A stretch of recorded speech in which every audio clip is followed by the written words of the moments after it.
Good evening money persons, welcome to daily మనిషి number 943. ఈరోజు daily మనిషిలో మార్కెట్లో ఉన్న ఇంపార్టెంట్ అప్డేట్స్ అన్ని వన్ బై వన్ క్విక్గా డిస్కస్ చేసేద్దాం. ముందుగా మార్కెట్ అప్డేట్ చూసినట్లయితే ఈ రోజు సెషన్లో సెన్సెక్స్ 992 పాయింట్స్ పెరిగి 80,109 పాయింట్స్కి క్లోజ్ అయినట్లయితే నిఫ్టీ 314 పాయింట్స్ పెరిగి 24,221 పాయింట్స్కి క్లోజ్ అయింది. అండ్ ఈ రోజు సెషన్లో మిడ్ క్యాప్ ఇండెక్స్ 1.62% పెరిగినట్లయితే స్మాల్ క్యాప్ ఇండెక్స్ 1.95% పెరిగింది. అండ్ బ్యాంక్ నిఫ్టీ 2.1% పెరిగింది. ఈ రోజు మార్నింగ్ నుంచి కూడా మన మార్కెట్లోని పాజిటివ్ మూమెంటం చూసాం కదా. యాక్చువల్లీ ఈ పాజిటివ్ ర్యాలీ రిలేటెడ్ గా మనం ఫ్రైడే రోజే మాట్లాడుకున్నాం. ఎప్పుడైతే మహారాష్ట్ర ఎలక్షన్ జరిగిందో ఈ ఎలక్షన్ లోని ఎన్డీఏ తిరిగి గవర్నమెంట్ ఫామ్ చేయొచ్చు అని చెప్పి most of the exit polls predict చేశాయి. అండ్ ఎగ్జిట్ పోల్స్ ప్రెడిక్ట్ చేసిన విధంగానే ఎలక్షన్ రిజల్ట్స్ కూడా వచ్చాయి. సో ఎన్డీఏ కూటమి తిరిగి స్ట్రాంగ్ గవర్నమెంట్ ఇక్కడ ఫామ్ చేయబోతుంది కాబట్టి నెక్స్ట్ అదర్ స్టేట్స్ లో జరిగేటువంటి ఎలక్షన్స్ లో కూడా దీని యొక్క పాజిటివ్ ఇంపాక్ట్ పడేటువంటి అవకాశం ఉండడంతో ఈ రోజు సెషన్ లోని మార్కెట్ లో అయితే పాజిటివ్ మూమెంట్ చూసాం. అంటే సెంట్రల్ ఏదైతే పార్టీ రూల్ చేస్తుందో ఆ పార్టీ స్టేట్ ఎలక్షన్స్ లో కూడా బాగా పర్ఫామ్ చేసింది అనుకోండి, దాని యొక్క ఓవరాల్ ఇంపాక్ట్ అయితే మార్కెట్ మీద పడుతుంది. ఎందుకంటే ఆ సెంట్రల్ గవర్నమెంట్ తీసుకునేటువంటి డిసిషన్స్ ఏవైతే ఉంటాయో అవి ఆ పార్టీ విన్ అయినటువంటి స్టేట్స్ లో కూడా వాళ్ళు ఈజీగా ఇంప్లిమెంట్ చేయగలరు కదా. సో దానివల్ల జనరల్లీ మనం మాట్లాడుకోవాలి. ఇక్కడ ఎగ్జాంపుల్ గా మాట్లాడుకోవాలంటే ఇప్పుడు సెంట్రల్ లో విన్ అయినటువంటి BJP government general infra side చాలా స్ట్రాంగ్ గా ఫోకస్ చేసి ఇన్ఫ్రా ప్రాజెక్ట్స్ అది బిల్డ్ చేస్తుంది కదా. సో వేరే స్టేట్స్ లో కూడా వాళ్ళు గవర్నమెంట్ ని ఫామ్ చేయగలిసినట్లయితే ఆ స్టేట్స్ లో కూడా అటువంటి డెవలప్మెంట్ అంటే వాళ్ళ ఇన్ఫ్రా ప్రాజెక్ట్స్ అవి బిల్డ్ చేయాలంటే అవి చాలా ఈజీగా చేయగలరు కాబట్టి దాన్ని మార్కెట్ పాజిటివ్ గా తీసుకుంటుంది. సో ఈ పాజిటివ్ గా తీసుకోవడంతో ఈ రోజు సెషన్ లో మన మార్కెట్ లో పాజిటివ్ మూమెంటం చూసాం. అండ్ దట్ మహారాష్ట్రలో ఎన్డీఏ తిరిగి గవర్నమెంట్ ఫామ్ చేస్తుండటంతో ఈ పిఎస్యూ కంపెనీస్ అంటే బీజేపీ గవర్నమెంట్ ఫామ్ చేసిన దగ్గర నుంచి పిఎస్యూ కంపెనీస్ ని రివైవ్ చేయడానికి ప్రయత్నిస్తుంది కదా. సో దాంతో పిఎస్యూ స్టాక్స్ లో కూడా మనకి ఈ రోజు సెషన్ లో చాలా పాజిటివ్ మూమెంటం కనపడింది. అండ్ దీంతో పాటు ఎంఎస్సిఐ గ్లోబల్ స్టాండర్డ్ ఇండెక్స్ లో ప్రీవియస్ గా చేంజెస్ ఏవైతే వీళ్ళు అనౌన్స్ చేశారో దాని యొక్క అడ్జస్ట్మెంట్ డేట్ నవంబర్ 25th అంటే ఈ రోజే. సో ఈ అడ్జస్ట్మెంట్ లో భాగంగా వీళ్ళు ఏవైతే స్టాక్స్ ని ఇండెక్స్ లోని కొత్తగా ఇంక్లూడ్ చేసి అండ్ ఏవైతే స్టాక్స్ యొక్క వెయిటేజ్ ని పెంచారో ఆ స్టాక్స్ లోకి ఫ్రెష్ ఇన్ఫ్లోస్ అన్న వస్తాయి కాబట్టి దీని వల్ల కూడా మన మార్కెట్ లోని కొంత పాజిటివ్ మూమెంటం బిల్డ్ అయింది. సో ఓవరాల్ గా చూసుకుంటే ఇటువంటి సెంటిమెంట్స్ అన్నిటితోని ఈ రోజు సెషన్ లో మనం మార్కెట్ లో పాజిటివ్ ర్యాలీ చూసాం. అండ్ ఈ పాజిటివ్ మూమెంటం ఏదైతే ఉందో ఫ్యూ డేస్ మనం ఆ పాజిటివ్ ర్యాలీ చూడొచ్చు. అంటే కొంతవరకు పాజిటివ్ గా రియాక్ట్ అవ్వచ్చు. కాకపోతే ఈ మార్కెట్ లో పాజిటివ్ మూమెంటం అన్నది సస్టైన్ అవ్వాలంటే ఇక్కడ నుంచి మన ఎకానమీ బాగా గ్రో అవ్వాలి. అండ్ ఎకానమీ గ్రోత్ తో పాటుగా కంపెనీస్ కూడా ఈ Q2 లోని కొంతవరకు కంపెనీస్ యొక్క నెంబర్స్ కొంత డిసప్పాయింటింగ్ గా ఉన్నాయి కదా. ఎప్పుడైతే కంపెనీస్ నెంబర్స్ బాలేవో అక్కడి నుంచి మనం స్టాక్స్ లో చాలా ప్రెషర్ చూసాం. నో కమింగ్ క్వార్టర్ లోని కంపెనీస్ ఒకవేళ బెటర్ నెంబర్స్ ని కనుక పోస్ట్ చేసినట్లయితే దెన్ మార్కెట్ లో మనకు పాజిటివ్ మూమెంటం అనేది కంటిన్యూ అవుతుంది. అలా కాకుండా కంపెనీస్ ఎక్స్పెక్టెడ్ కన్నా బిలో నెంబర్స్ ని కనుక పోస్ట్ చేసినట్లయితే అగైన్ మనం మార్కెట్ లో కొంత వాలిటాలిటీ చూసేటువంటి అవకాశం ఉన్నది అన్నది గుర్తుపెట్టుకోవాలి. No coming to PSU stocks rally. ఇక్కడ పిఎస్యూ స్టాక్స్ పెరిగేసరికి చాలా మంది ఇప్పుడు పిఎస్యూస్ లో మళ్ళీ ర్యాలీ చూడొచ్చా అని చెప్పి కామెంట్ సెక్షన్ లో అడుగుతున్నారు. పిఎస్యూ కంపెనీస్ గురించి మనం మాట్లాడుకోవాలంటే ప్రీవియస్ గా మనం పిఎస్యూ స్టాక్స్ లో ఏదైతే ర్యాలీ చూసామో అటువంటి ర్యాలీ మళ్ళీ జరుగుతుందా అంటే ఇప్పుడే ఎవరు కూడా చెప్పలేం. దట్టు మీరు లాస్ట్ టైం ర్యాలీ తర్వాత చూసారనుకోండి, మనకి రైల్వే స్టాక్స్ గురించి మనం మాట్లాడుకోవాలంటే ఆర్వీఎన్ఎల్ కావచ్చు అండ్ అదర్ డిఫెన్స్ స్టాక్స్ కావచ్చు, ఏవైనా కంపెనీస్ కంటిన్యూస్ గా ఆర్డర్స్ విన్ అవుతున్నా కూడా ఆ స్టాక్స్ లో మనకైతే ప్రెషర్ కనబడుతుంది కదా. ప్రెషర్ కనపడడానికి రీజన్ ఆ కంపెనీస్ నెంబర్స్ ఏవైతే పోస్ట్ చేస్తున్నాయో ఆ నెంబర్స్ ప్రెసెంట్ ఆ కంపెనీస్ ట్రేడ్ అవుతున్నటువంటి వాల్యుయేషన్స్ ని జస్టిఫై చేయలేకపోవడంతోనే మనకి స్టాక్స్ లో ప్రెషర్ అనేది కనపడింది. ఇక్కడ ఆర్డర్స్ విన్ అవడం అండ్ ఏదైనా గవర్నమెంట్ అంటే బీజేపీ తిరిగి వేరే స్టేట్స్ లో గవర్నమెంట్ ఫామ్ చేయడం ఇటువంటి ఇంపాక్ట్స్ ఏవైతే ఉంటాయో అవి జస్ట్ షార్ట్ టర్మ్ ఇంపాక్ట్స్ మాత్రమే.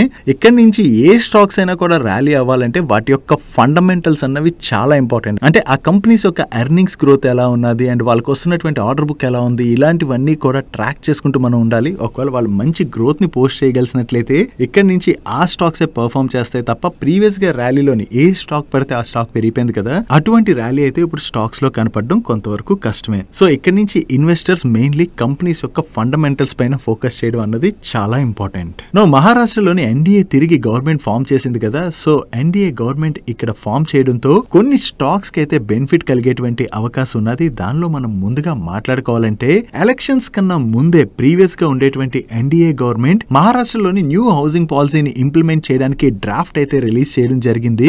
నో కొత్తగా ఫామ్ అయ్యేటువంటి ఈ government new housing policy related గా త్వరలోనే ఫైనల్ డిసిషన్ తీసుకునేటువంటి అవకాశం ఉండొచ్చు అని చెప్పి వేరియస్ మీడియా ప్లాట్ఫామ్స్ రిపోర్ట్ చేస్తున్నాయి.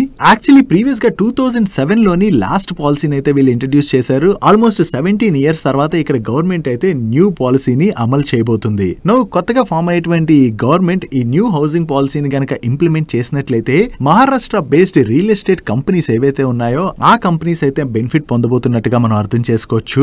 అండ్ వీటితో పాటు పబ్లిక్ సెక్టర్ కంపెనీ అయినటువంటి హుడ్కో, అదే housing and urban development corporation limited కూడా దీని వల్ల బెనిఫిట్ కలిగేటువంటి అవకాశం ఉంది. కాబట్టి ఈ రోజు సెషన్ లోని హుడ్కో స్టాక్ 5% పైనే పెరిగింది. అండ్ వీటితో పాటుగా ఈ Maharashtra based smart city solutions provide చేసేటువంటి సీన్సిస్ టెక్ అనేటువంటి కంపెనీ కూడా దీని వల్ల బెనిఫిట్ కలిగేటువంటి అవకాశం ఉన్నది. కాబట్టి ఈ స్టాక్ కూడా ఈ రోజు సెషన్ లో నియర్లీ 10% పెరిగి అప్పర్ సర్క్యూట్ లో లాక్ అయిపోయింది. అండ్ వీటితో పాటుగా లాస్ట్ గవర్నమెంట్ నుంచి ఈ మహారాష్ట్రకి చెందినటువంటి క్రిస్టల్ ఇంటిగ్రేటెడ్ సర్వీసెస్ అనేటువంటి కంపెనీకి చాలా మంచి ఆర్డర్స్ వచ్చాయి. సో అగైన్ ఎన్డీఏ ఇక్కడ తిరిగి గవర్నమెంట్ ఫామ్ చేయడంతో ఈ క్రిస్టల్ ఇంటిగ్రేటెడ్ సర్వీసెస్ కి వచ్చేటువంటి ఆర్డర్ ఫ్లో కంటిన్యూ అయ్యేటువంటి అవకాశాలు ఉన్నాయని చెప్పి మార్కెట్ లో ఎక్స్పెక్టేషన్స్ బిల్డ్ అయ్యాయి. దీంతోనే ఈ రోజు సెషన్ లో ఈ క్రిస్టల్ ఇంటిగ్రేటెడ్ సర్వీసెస్ స్టాక్ కూడా 14% పైనే పెరిగింది. మనం మెయిన్ బెనిఫిట్ పొందేటువంటి కంపెనీస్ గురించి మాట్లాడుకోవాలంటే ఒకవేళ న్యూ హౌసింగ్ పాలసీని గనక అమలు చేసినట్లయితే మెయిన్లీ ఆ రియల్ ఎస్టేట్ కంపెనీస్ ఏవైతే ఉంటాయో, ఆ local Maharashtra based real estate companies ఏవైతే ఉంటాయో they are big beneficiaries. And వాటితో పాటు ఈ కంపెనీస్ ఒకవేళ గవర్నమెంట్ దగ్గర నుంచి మంచి ఆర్డర్స్ కనుక వచ్చాయనుకోండి, ఈ కంపెనీస్ కూడా బెనిఫిట్ పొందబోతున్నట్లుగా మనం అర్థం చేసుకోవచ్చు. డైలీ మార్కెట్ లో వచ్చేటువంటి ఇటువంటి ఇంపార్టెంట్ అప్డేట్స్ ని మీతో డీటెయిల్ గా షేర్ చేయడానికి మన మనీ పర్స్ టీమ్ ఏవైతే ఎఫర్ట్స్ పెడుతుందో ఆ ఎఫర్ట్స్ కనుక మీకు హెల్ప్ఫుల్ అవుతున్నట్లయితే ఈ వీడియోని మర్చిపోకుండా లైక్ చేయడానికి ప్రయత్నించండి. నెక్స్ట్ C2C అడ్వాన్స్ సిస్టమ్స్, ఇది ఒక SME కంపెనీ. అండ్ ఇప్పుడు ప్రెసెంట్ ఈ IPO అయితే రన్ అవుతుంది. అండ్ ఈ IPO రిలేటెడ్ గా మార్కెట్ లో చాలా స్ట్రాంగ్ బస్ కూడా వినిపిస్తుంది.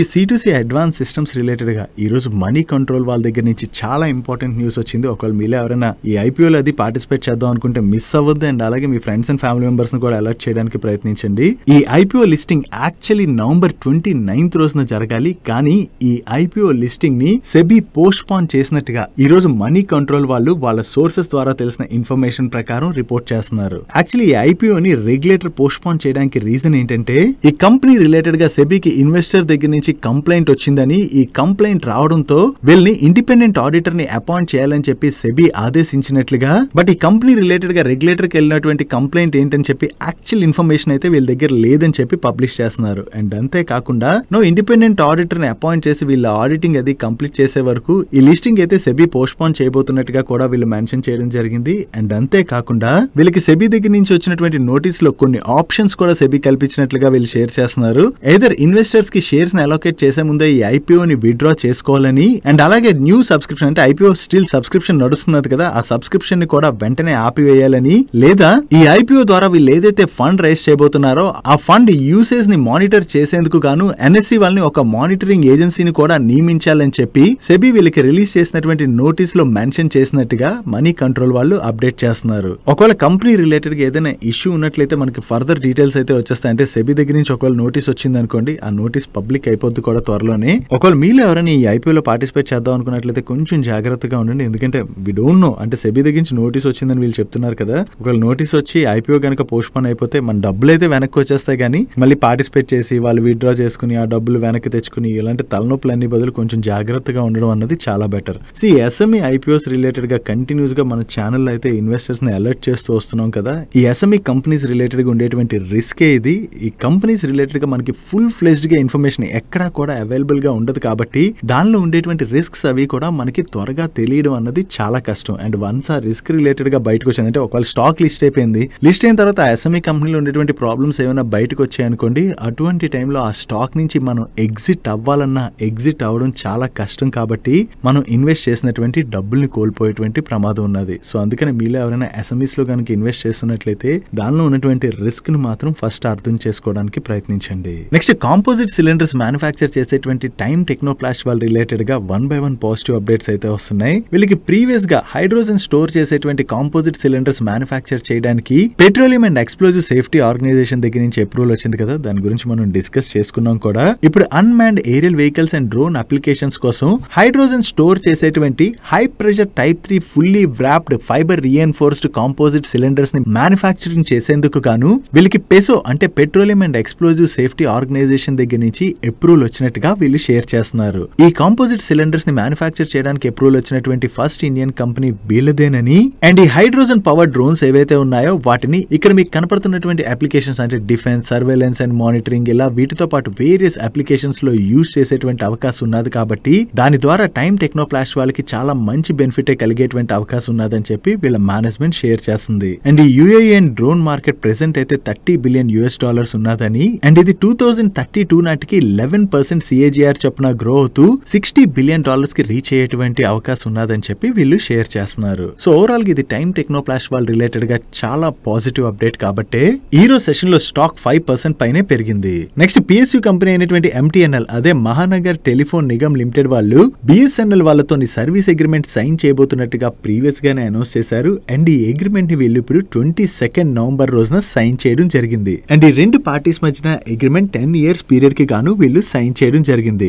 బోత్ MTNL అండ్ PSNL ఈ రెండు కూడా PSU టెలికాం కంపెనీస్ అండ్ ఈ MTNL వాళ్ళు వాళ్ళ సర్వీసెస్ ని ముంబై అండ్ ఢిల్లీ లాంటి సిటీస్ లో అందిస్తున్నట్లయితే BSNL వాళ్ళు కంట్రీ వైడ్ వాళ్ళ సర్వీసెస్ ని ఆఫర్ చేస్తూ ఉంటారు. కాకపోతే ఈ రెండు కంపెనీస్ కూడా 4G అండ్ 5G అప్గ్రేడేషన్ చేసుకోకపోవడం వలన వీళ్ళకున్నటువంటి సబ్స్క్రైబర్ బేస్ ని ప్రైవేట్ టెలికాం ప్లేయర్స్ కి కోల్పోతూ వస్తున్నారు. బట్ రీసెంట్ గా మనం చూసినట్లయితే BSNL వాళ్ళు వాళ్ళ 4G సర్వీసెస్ ని అప్గ్రేడ్ చేసుకుంటూ వెళ్తుండడం వలన అగైన్ సబ్స్క్రైబర్ బేస్ గెయిన్ అవడం అన్నది స్టార్ట్ అయింది. నో ఈ రెండు కంపెనీస్ ని రివైవ్ చేయడానికి గవర్నమెంట్ స్ట్రాంగ్ గా ట్రై చేస్తుంది అండ్ BSNL అయితే రివైవ్ అయ్యేటువంటి అవకాశం ఉన్నది. బట్ MTNL విషయంకి వచ్చేసరికి వీళ్ళ పైన హై డెట్ అది ఉండడం వలన కంటిన్యూస్ గా వీళ్ళు స్ట్రగుల్ అయితే అవుతున్నారు. చూడాలి ఈ కంపెనీని గవర్నమెంట్ ఎలా రివైవ్ చేస్తుంది అన్నది. ఒక టైంలో అయితే ఈ MTNL ని BSNL లో మర్జ్ చేయాలని చెప్పి గవర్నమెంట్ భావించినా వీళ్ళ దగ్గర ఉన్నటువంటి డెట్ వలన ఆ భారం BSNL పైన కూడా పడుతుంది కాబట్టి ఆ మర్జర్ ప్రపోజల్ అయితే గవర్నమెంట్ ముందుకు తీసుకెళ్లలేదు. ఫైనల్లీ ఇప్పుడు BSNL వాళ్ళతో వీళ్ళ సర్వీస్ అగ్రిమెంట్ సైన్ చేశారు కదా, చూడాలి ఈ కంపెనీని గవర్నమెంట్ ఏమైనా రివైవ్ చేస్తుందేమో.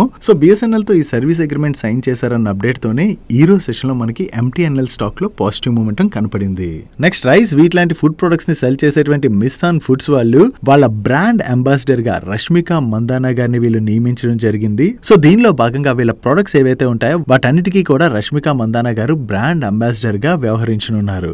పుష్ప మూవీ తర్వాత రష్మిక మందానా గారికి కంట్రీ వైడ్ క్రేజ్ అయితే పెరిగింది కదా. సో ఆవిడకున్నటువంటి క్రేజ్ ని యూజ్ చేసుకోవడం ద్వారా వీళ్ళ ప్రొడక్ట్ సేల్స్ కంట్రీ వైడ్ పెంచుకోవడానికి మిస్తాన్ ఫుడ్స్ వాళ్ళు ప్రయత్నిస్తున్నట్టుగా మనం అర్థం చేసుకోవచ్చు. చూడాలి ఆవిడకున్నటువంటి క్రేజ్ ఎంతవరకు వీళ్ళకి యూజ్ అవుతుంది అన్నది. ఒకవేళ అది యూజ్ అయ్యి వీళ్ళ ప్రొడక్ట్ సేల్స్ కనుక పెరిగినట్లయితే అది మిస్తాన్ ఫుడ్స్ వాళ్ళకి పాజిటివ్ కానుంది. నెక్స్ట్ ఈ రోజు సెషన్ లో జొమాటో స్టాక్ లోని మార్నింగ్ నుంచి కూడా పాజిటివ్ మూమెంటం కనపడింది కదా. దానికి రీజన్ ఈ జొమాటో రిలేటెడ్ గా 2 పాజిటివ్ అప్డేట్స్ ఉన్నాయి. ఫస్ట్ థింగ్ వీళ్ళు QIP రూట్ లోని ఫండ్ రైజ్ చేయబోతున్నట్టుగా ప్రీవియస్ గా అనౌన్స్ చేశారు కదా. ఈ ఫండ్ రైజ్ కి వీళ్ళ షేర్ హోల్డర్స్ దగ్గర నుంచి అప్రూవల్ అయితే వచ్చింది. నో షేర్ హోల్డర్స్ యొక్క అప్రూవల్ అయితే వచ్చేసింది కాబట్టి ఈ QIP ప్రాసెస్ ముందుకు వెళ్ళనున్నది. అండ్ దీంతో పాటుగా ఈ జొమాటో స్టాక్ ని ఈ December 23 నుంచి సెన్సెక్స్ లోని యాడ్ చేయబోతున్నారు. నో జొమాటోని గనక సెన్సెక్స్ లో ఇంక్లూడ్ చేసినట్లయితే ఈ ఇండెక్స్ ని ట్రాక్ చేసేటువంటి ఫండ్స్ నుంచి జొమాటో స్టాక్ లోకి ఇన్ఫ్లోస్ వస్తాయి కాబట్టి అది జొమాటో స్టాక్ రిలేటెడ్ గా పాజిటివ్. ఈ రెండు అప్డేట్స్ తోనే ఈ రోజు సెషన్ లో జొమాటో స్టాక్ లో అయితే మనం పాజిటివ్ మూమెంటం చూసాం. కాకపోతే ఈ ఫుడ్ డెలివరీ సర్వీసెస్ అందించేటువంటి జొమాటో అండ్ స్విగ్గీ ఈ రెండు కంపెనీస్ రిలేటెడ్ గా ఒక నెగటివ్ న్యూస్ అయితే కనిపిస్తుంది. జొమాటో వాళ్ళు బ్లింకిట్ ద్వారా క్విక్ కామర్స్ సర్వీసెస్ ని ప్రొవైడ్ చేస్తున్నట్లయితే స్విగ్గీ వాళ్ళు వాళ్ళ స్విగ్గీ ఇన్స్టా మార్ట్ ద్వారా క్విక్ కామర్స్ డెలివరీ సర్వీసెస్ ని ప్రొవైడ్ చేస్తున్నారు కదా. నో ఈ స్పేస్ లోకి త్వరలోనే అమెజాన్ వాళ్ళు ఎంటర్ అయ్యేటువంటి అవకాశం ఉన్నదని చెప్పి ఎకనామిక్ టైమ్స్ వాళ్ళు పబ్లిష్ చేస్తున్నారు. ఈ అమెజాన్ వాళ్ళు వీళ్ళ క్విక్ కామర్స్ సర్వీసెస్ ని తేజ్ అనేటువంటి పేరుతోని లాంచ్ చేసేటువంటి అవకాశం ఉన్నదని ప్రీవియస్ గా వీళ్ళు 2025 ఫస్ట్ క్వార్టర్ లో లాంచ్ చేద్దాం అనుకున్నారు. కానీ దాన్ని ఇంకా ముందుకే తీసుకురావడానికి ప్రయత్నిస్తున్నట్లుగా ఎకనామిక్ టైమ్స్ వాళ్ళు వాళ్ళ సోర్సెస్ ద్వారా తెలిసిన ఇన్ఫర్మేషన్ ని షేర్ చేయడం జరిగింది. నో అమెజాన్ వాళ్ళు కూడా ఈ క్విక్ కామర్స్ డెలివరీ సెగ్మెంట్ లో కనుక ఎంటర్ అయినట్లయితే they are very good company and వాళ్ళ దగ్గర క్యాష్ అది కూడా చాలా స్ట్రాంగ్ గా ఉన్నది కాబట్టి ఈ క్విక్ కామర్స్ బిజినెస్ ని వాళ్ళు చాలా స్ట్రాంగ్ గా గ్రో చేసేటువంటి అవకాశం ఉంది. సో ఒకవేళ అమెజాన్ వాళ్ళు కానీ ఈ సెగ్మెంట్ లోకి త్వరగా ఎంటర్ అయినట్లయితే స్విగ్గీ అండ్ జొమాటోకి వీళ్ళు టఫ్ కాంపిటీషన్ ఇవ్వబోతున్నట్టుగా మనం అర్థం చేసుకోవచ్చు. చూడాలి అమెజాన్ ఎంట్రీ తర్వాత స్విగ్గీ అండ్ జొమాటో వాళ్ళు ఆ కాంపిటీషన్ ని తట్టుకుని వీళ్ళ మార్కెట్ షేర్ కోల్పోకుండా ఎటువంటి స్ట్రాటజీస్ తో వస్తారన్నది మనం చూడవలసి ఉన్నది. నెక్స్ట్ మనలో చాలా మంది ఏంటి మోస్ట్ ఆఫ్ ది పీపుల్ అయితే డైలీ బేసిస్ లో Google pay, phone pay, Amazon pay లాంటి యూపీఐ పేమెంట్ యాప్స్ అయితే యూజ్ చేస్తుంటాం కదా. నా యూపీఐ పేమెంట్స్ రిలేటెడ్ గా మన ఫైనాన్స్ మినిస్టర్ దగ్గర నుంచి ఒక షాకింగ్ న్యూస్ వచ్చింది. ఫైనాన్షియల్ ఇయర్ 23 తో కంపేర్ చేస్తే ఫైనాన్షియల్ ఇయర్ 24 లోని UPI fraud incidents year on year basis లో 85% పెరిగాయని, టోటల్ గా 13.42 lakh కేసెస్ నమోదయ్యాయని, అంటే టోటల్ గా 1087 crores worth UPI fraud incidents అయితే జరిగినట్టుగా ఫైనాన్స్ మినిస్టర్ కామెంట్ చేయడం జరిగింది. యూపీఐ ఫ్రాడ్స్ ఏ విధంగా జరుగుతాయి? జనరల్లీ యూపీఐ లో మనకి పిన్ ఇవన్నీ కూడా ఉంటాయి కదా. బట్ ఈ ఫ్రాడ్ ఇన్సిడెంట్స్ ఏ విధంగా జరుగుతాయి? జనరల్లీ మన ఫోన్ కి ఏమైనా మాల్వేర్ యాప్స్ రావడం అండ్ అలాగే స్కాన్ చేయమని చెప్పి ఏమైనా QR కోడ్స్ రావడం, ఇటువంటి ఫేక్ ఏమైనా వచ్చినప్పుడు ఆ QR కోడ్స్ లో అంటే ఆ QR కోడ్ స్కాన్ చేస్తే మనకి ఏదైనా గిఫ్ట్ వస్తుందనో లేదా ఏదో బెనిఫిట్ కలుగుతుందనో ఇలాంటివి షేర్ చేస్తూ ఉంటారు. సో అలాంటివి చూసి మనం ఎక్కడైనా ఎక్కడైనా రాంగ్ ప్లేస్ లోని యూపీఐని యూజ్ చేసాం అనుకోండి, ఇలాంటి ఫ్రాడ్ ఇన్సిడెంట్స్ జరిగేటువంటి అవకాశం ఉన్నది. సో అందుకని ఎవరైతే యూపీఐ యాప్స్ ని యూజ్ చేస్తుంటారో చాలా జాగ్రత్తగా యూజ్ చేయండి. మీ పిన్ ఎవరితో కూడా షేర్ చేయకండి. అండ్ అంతేకాకుండా అన్ఆథరైజ్డ్ వెబ్సైట్స్ అవి ఉంటాయి కదా, ఆ వెబ్సైట్స్ లో అది యూపీఐ యాప్ ని యూజ్ చేయకండి. వీటితో పాటుగా మీ మొబైల్ కి గనక ఎటువంటి మెసేజెస్ అంటే ఇలాంటి క్యూఆర్ కోడ్స్ తో మెసేజెస్ వచ్చినా, ఏవైనా మీకు కొన్ని అప్లికేషన్స్ అంటే ఏపీకే యాప్స్ ని పంపిస్తుంటారు మీ మొబైల్ కి, అలాంటి ఏపీకే యాప్స్ ని ఎవరైనా వాట్సాప్ లో మెసేజ్ల కింద అది పంపుతుంటే వాటిని అసలు టచ్ చేయకండి. అంటే వాటిని ముట్టుకుంటే డౌన్లోడ్ అయ్యాయి అనుకోండి, మన ఫోన్ అంతా హ్యాక్ అయిపోయి మన ఇన్ఫర్మేషన్ వాళ్ళకి వెళ్ళిపోతుంది. కాబట్టి వాళ్ళు మన బ్యాంక్ లో ఉన్నటువంటి డబ్బులు కొట్టేసేటువంటి ప్రమాదం ఉంది. సో అటువంటి మెసేజెస్ వచ్చినా, కాల్స్ వచ్చినా, ఏవైనా వచ్చినా జస్ట్ ఇగ్నోర్ చేసి పడేయండి. అండ్ మీ ఫ్యామిలీ మెంబర్స్ ని కూడా అలర్ట్ చేయడం మర్చిపోకండి. నెక్స్ట్ టిప్స్ మ్యూజిక్ వాళ్ళు టిక్ టాక్ వాళ్ళతోని పార్ట్నర్షిప్ ని అనౌన్స్ చేశారు. యాక్చువల్లీ ఈ టిక్ టాక్ యాప్ ఏదైతే ఉన్నదో ఒక టైంలో మన కంట్రీలో కూడా చాలా పాపులర్. కాకపోతే దాని తర్వాత గవర్నమెంట్ అయితే టిక్ టాక్ ని మన కంట్రీలో బ్యాన్ చేయడం జరిగింది.